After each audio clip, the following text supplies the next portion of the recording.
Anthony Morgan is co-host of The Nature of Things. A recent episode is called Sweat, and it starts in a sauna. We have Anthony with us today. Welcome to Blue Sky, Anthony. Hey, thanks so much for having me. So you said in the documentary that was your first time in a sauna. So what did you think?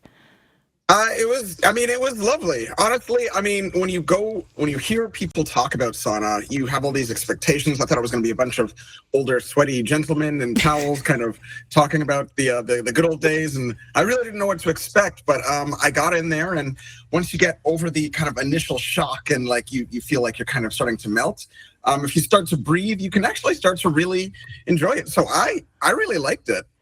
So you traveled to Finland, which I don't know if you call it this or if this is an official subtitle for Finland, but the sweat capital of the world, to learn more about sauna culture. Why Finland? Well, yeah, Finland is in love with sauna culture. They have, I think, the most saunas per capita of anywhere in the world. They've got about 3.3 million saunas for about 5 million people, and they are everywhere. I went to a Burger King there, and there was a sauna in the Burger King. It's insane how much they love their saunas. Were people using the sauna at the Burger King? Is that a popular spot? It wasn't somewhere I wanted to peek my head in. It felt like a kind of a private kind of experience for the folks there. But it was, I was curious about it. I really should have probably. But, the ubiquity of saunas in Finland, it's the kind of thing where, if you're buying a house and it doesn't have a sauna, it would be the same thing as if we here found out we were buying a house without a kitchen. It's just, you find them everywhere. Wow, that's so interesting. Wow. Okay, so you met up with Nina, who you shared a sauna with her. So let's listen. It's nice to meet you. I'm Anthony. Nina, hi. Yeah. Are you a regular sauna user? It's my first time. Yes, I'm actually, if you don't tell anybody, I'm a sauna elf. A sauna elf? Yeah. Okay. I feel like I have to... What is a sauna elf? Well, I make sure that the people who tries to finish sauna will get the good experience. So you're like a professional sauna user? Yes, I am. Okay, well, you're the perfect person to talk to then. Oh. Why do you come to Sweat? Why do you do this? The sauna is like a poor man's pharmacy, as we call it. So there's a lot of health benefits. You get lower blood pressure, it's good for your skin, relaxes your muscles and your mind as well. So I don't know if we have any sauna elves in Saskatchewan, but call us if you consider yourself a sauna elf, 1-800-716-2221. You can also email bluesky@cbc.ca. You both are wearing these cool kind of hats. Can you tell me what you were wearing? There's a word for it in Finland that I cannot remember how to pronounce. But it's like these really, they look like elfin hats. And it's something that anybody who's going into a sauna would wear on a regular basis into one of those things. It's designed to kind of keep some of the heat that is escaping your body kind of trapped around your head. And people buy them all the time there. I brought one and I brought one back home with me as a little souvenir. They look adorable. Nice. So Nina mentioned some of the health benefits that she sees from sauna. And the health benefits are really being touted right now. What were you trying to find out through this documentary? Well, there were a bunch of things that we were hoping to learn. I was curious about why we sweat as much as we do. Humans are the sweatiest animal on the planet. We're known as the naked ape, and we have almost like 100 times more sweat glands than our closest relative, chimpanzees. I wanted to know if anxiety sweat is a real thing, and if that sweat actually does smell worse than other kinds of sweat. I wanted to know if sweat could tell me things about my health and how I'm doing generally. But one of the things we wanted to learn was just whether or not the sweating you do in a sauna is actually good for you. Because as you pointed out, a lot of people are really talking about just how valuable it might be.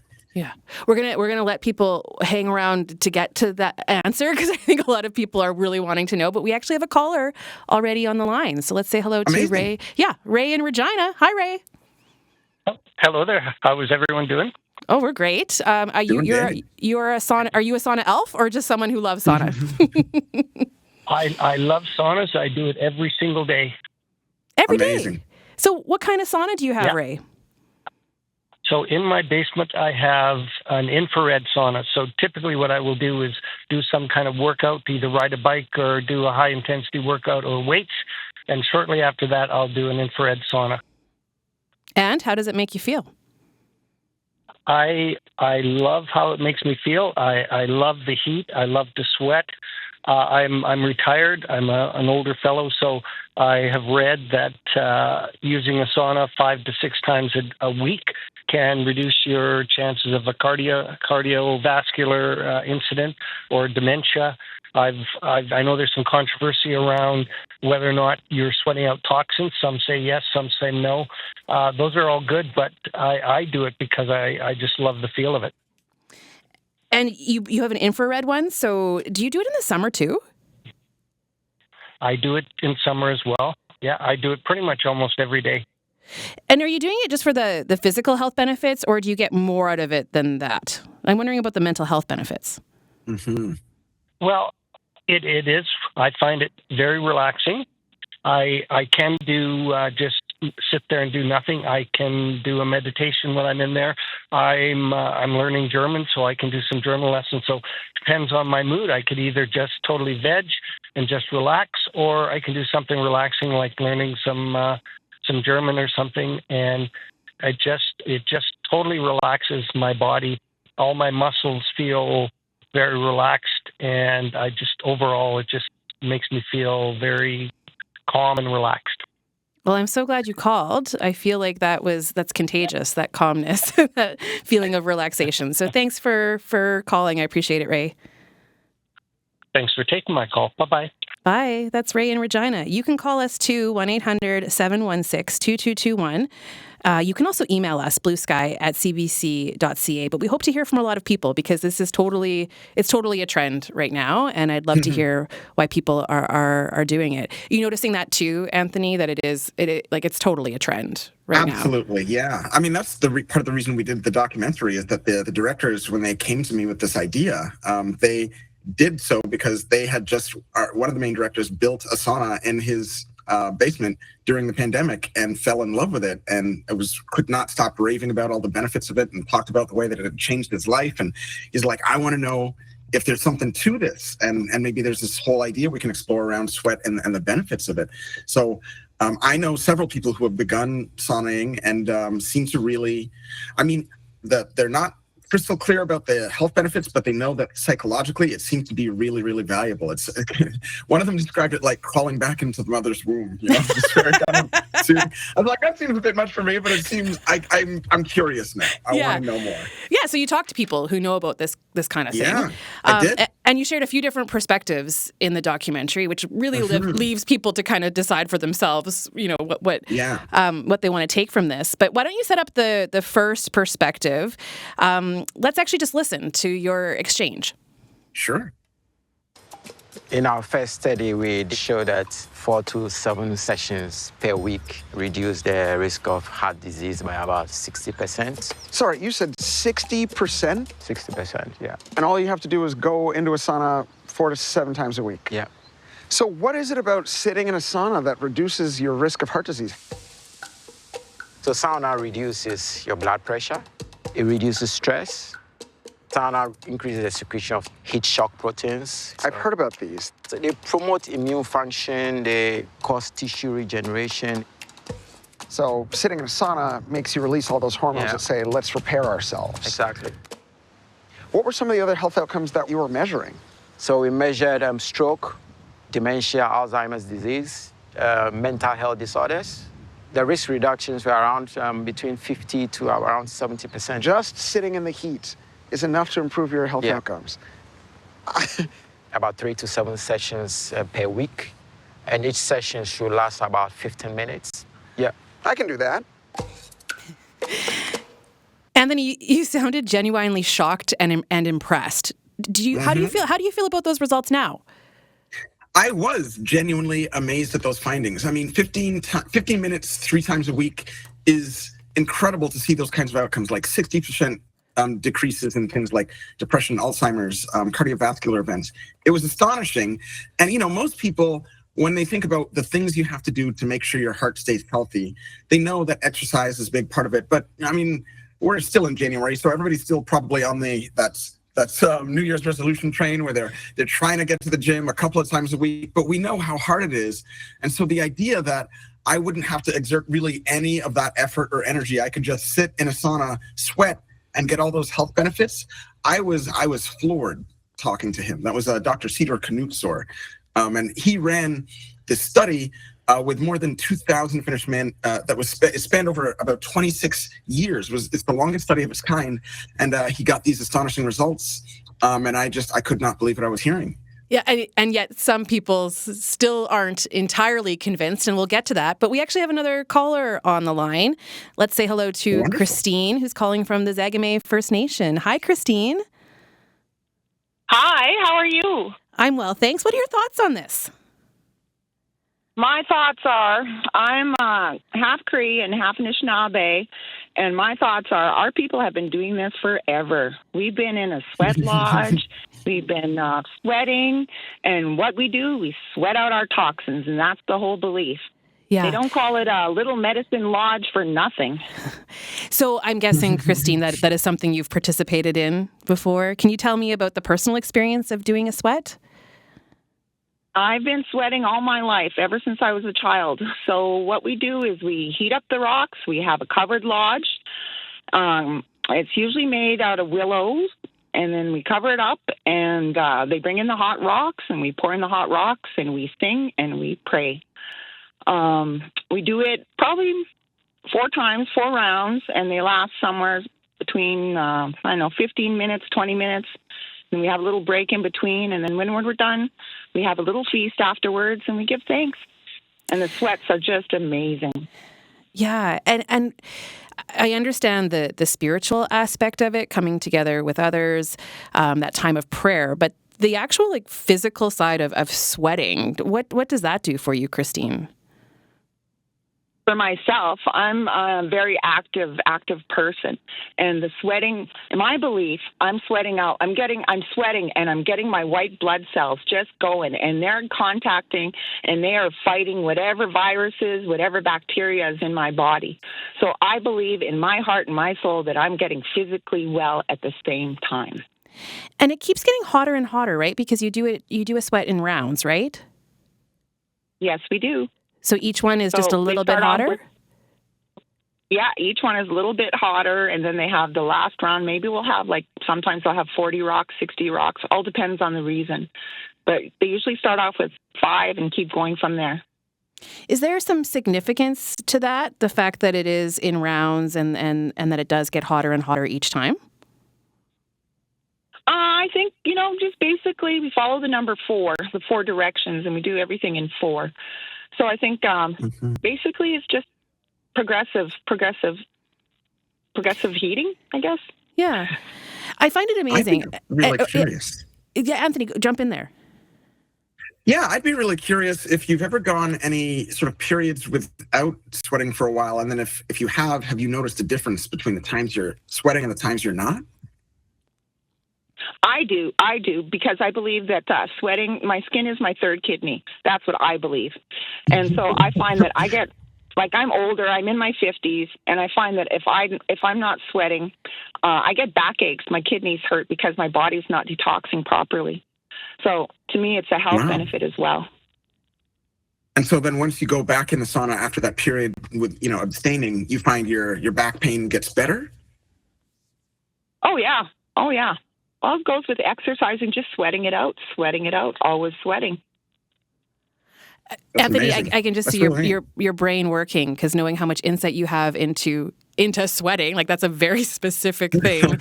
And to hear you talk with Christine, that's just really neat. Christine, I'm so glad you called. Thanks. You're welcome.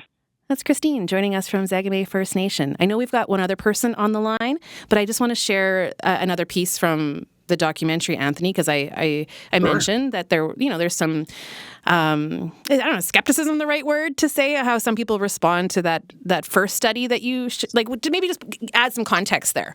Yeah. Well, yeah. So, I mean, one of the things about Dr. Knutzer's study, which was incredible and showed us that we have all these health benefits that come out of saunaing and sweating, one of the challenges with it is that it was just an observational study.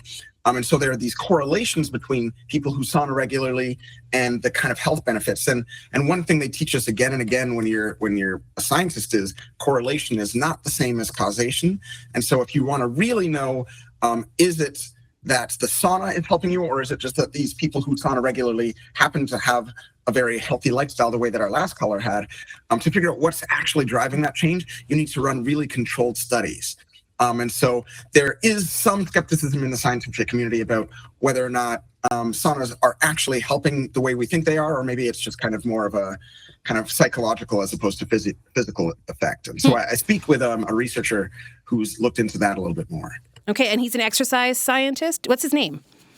Do you remember? His name is Dr. Nick Tiller. Nick Tiller. Yeah, and he is an incredible guy. He is an ultramarathon runner on top of being a sports scientist. And so he studies all kinds of athletes, including himself, to look at the changes that your body goes through when you're engaging in all kinds of extreme activities. He ran across the desert like 250 miles.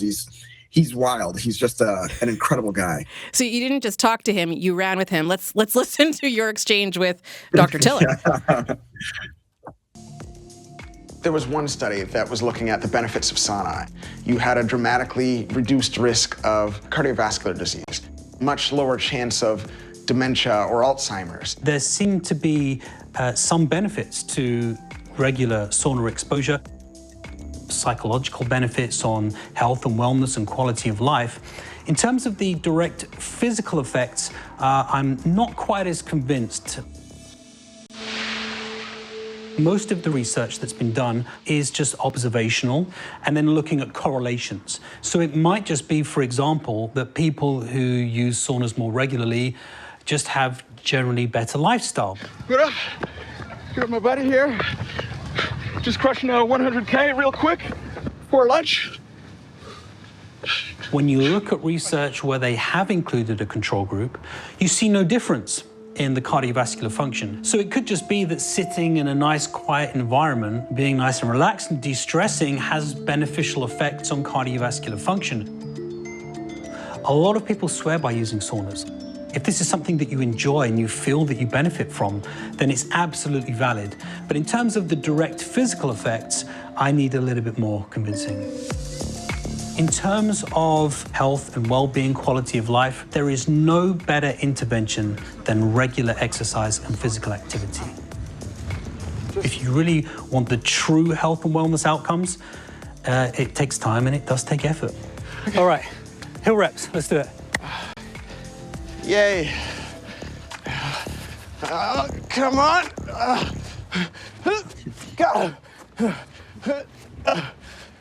That's Anthony Morgan, co-host of The Nature of Things, running up the hill. It sounded fun, Anthony. It sounds so pathetic. It was exhausting. The guy was, I mean, he made no sounds at all. That guy was one of the most fit people I've ever encountered. And it was just me trying to get up off the couch and keep up with a guy who runs ultra marathons. Yeah, wow. He was impressive.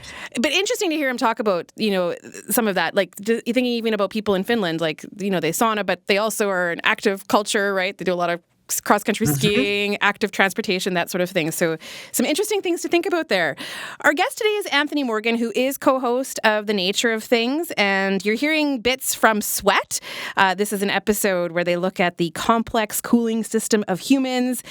Anthony does a lot of cool things, not just running, but he does some neat stuff in that documentary, which you can see for free on CBC Gem. We're talking about saunas. Give us a call, 1-800-716-2221. You can also email bluesky@cbc.ca. Our guest today, Anthony Morgan, co-host of The Nature of Things, with us for 8 more minutes. But before we hear more from Anthony, we've got another caller on the line, Anthony. So let's say hello to Jim in Delisle. Hi, Jim. Hi. So, are you a sauna user? Yeah, I am. We have a sauna in our basement. It's an electric sauna. It was a package that we bought from a firm in Ontario, and we installed it in the basement where we have a shower and a washroom. So, and how has it been for you? Oh, well, excellent. I use it maybe 4 or 5 times a week, 20 minutes at a go. It helps. I suffer from insomnia. It helps with insomnia.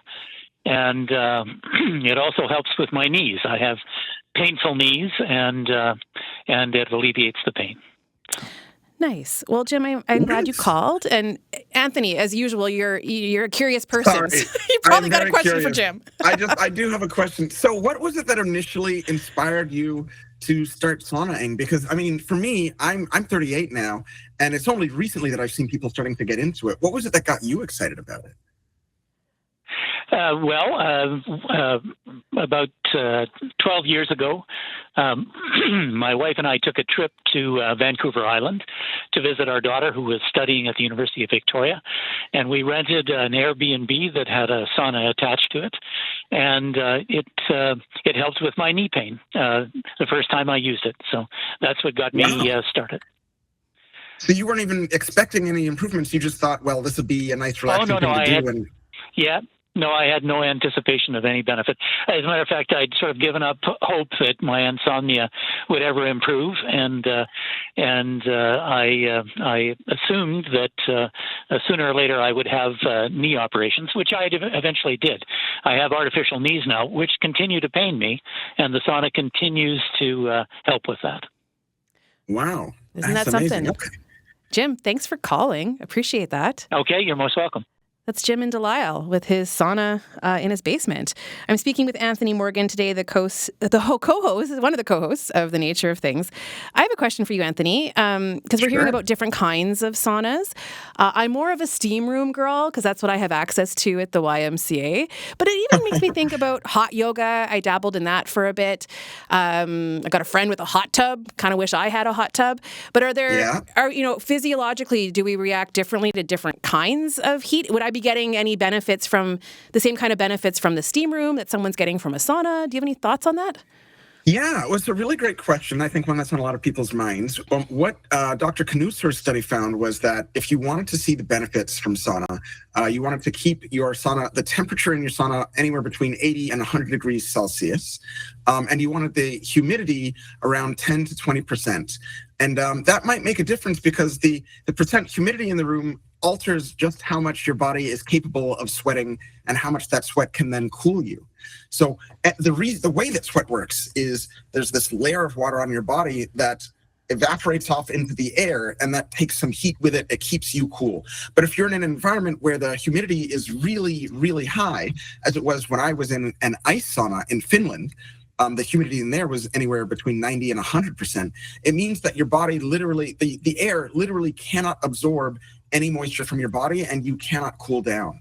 So it's like sitting in this I guess just this oppressive heat that it won't allow you to cool down. And I suspect that would have differential effects on just how many of those heat shock proteins your body might produce and the immune response your body would produce. So any sauna I think would be fine, but it's going to be easier to keep you around the right level of humidity and the right temperature in some saunas over other saunas. I want to ask you about the cold because a big part of this is cycling through different temperatures. So like the whole Nordic spa thing is to heat yourself up, cold plunge, and then relax. We'll get to that.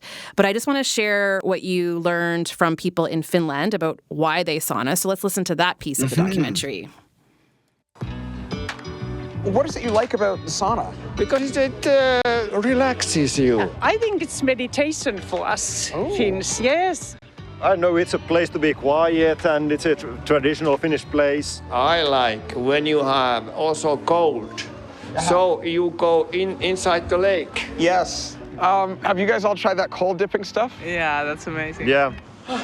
And only go as far as you can and then come up. How does that feel? Cold. It feels cold. Oh my God. So that seems less relaxing than the sauna part, but a lot of people are doing cold plunges. So what are your thoughts on that? Like, and are there benefits to that cycling that happens at Nordic spas? So I haven't come across as many studies about the cold plunging specifically, but I do know that Finnish people seem to really enjoy it, specifically the people I met at the Finnish sauna. There was a lady who got out of her car. She got out of her car, stripped down to her bathing suit, walked right into ice water. There was like, they had to clear ice off the top of the water. She walks in, sits in, like she's like Terminator from the movies where they're just like dead-eyed, stone-faced. It was incredible. They have this thing in Finland called sisu. It's kind of this like kuspa, like this energy, this resilience, this toughness that I had none of, that you could hear in the clip, because I was in the water for maybe 5 seconds, and I'm aware there are cameras on me. I'm like, I gotta look tough. I could not last more than 5 seconds, and they were in there for forever. So Finnish people seem to really, really love that kind of cycling from the cold to the hot, and I can say it's energizing for sure. It'll wake you up. One last question for you, because I know you have to go, but that toughness, I think that's something that resonates with people in Saskatchewan. We've got cold weather here, and it's something we've talked a lot about on this show, because we actually did a program on cold plunging. And so what are your thoughts on that? You're speaking to people in Saskatchewan. I think there's similarities between us and people in Finland. Is it something that you would, I don't want to ask you if you'd recommend it, but what insight can you leave us with as a people who live in a cold climate, who are looking for a bit of relief and who want to live well? I would say that I would probably recommend saunaing if you have access to it, just because, some of the physical benefits are not as clear, but the psychological benefits do seem more clear. When you're faced with something like a stressor, some kind of adversity, some kind of difficulty, there are two ways you can respond to it. You can turn away from it, or you can turn towards it, accept it as a challenge that you want to take on, or you can run away. And there are pretty clear psychological benefits from deciding you're going to turn and face a challenge. And that's what sitting in a sauna does, because it can be quite overwhelming when you first get in, but eventually you learn to sit and focus on your breathing, focus on the benefits that this kind of experience can bring you, and just recognizing that is possible is where some of those benefits come from. And so 100% I recommend it. I think if you're, especially you guys are dealing with what, minus 10, minus 15, minus 20 right now? Like minus 30 with the wind chill sometimes of minus 50. Like, it's ridiculous. Yeah, temperatures like you get on Mars. If you've got a sauna, hop in, you'll feel better. Yeah, or find a friend with a sauna, or at least, public pools have got them, so yay for that. Anthony, good to have you on the show today. What a treat to have you, so thank you. Thank you so much for having me. That is Anthony Morgan, the co-host of The Nature of Things, now entering its landmark 64th season.